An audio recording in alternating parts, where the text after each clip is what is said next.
మీ ఫీల్డ్స్లో కానీ మీ గార్డెన్స్లో కానీ ఇలా డ్రై లీవ్స్ పడినప్పుడు వాటిని రిమూవ్ చేసి డస్ట్బిన్లో వేసేస్తున్నారా? అంటే మన గార్డెన్ క్లీన్గా ఉండాలని అవన్నీ తీసేసి డస్ట్బిన్లో వేసేస్తున్నారా? మీరు తప్పు చేస్తున్నారు.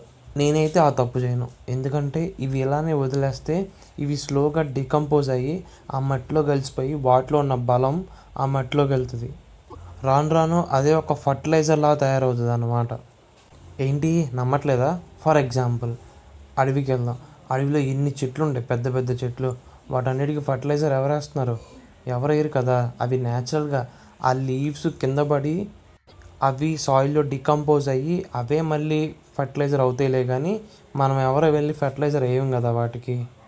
సో అలాగే మన ఫీల్డ్లో డ్రై లీవ్స్ పడితే వాటిని అలా వదిలేద్దాం, అవే స్లోగా డికంపోజ్ అయ్యి అవే ఫర్టిలైజర్ అవుతాయి అన్నమాట. సో ఇలాంటి మంచి కంటెంట్ కోసం మన ఛానల్ సబ్స్క్రైబ్ చేయండి and don't forget to like. Thank you.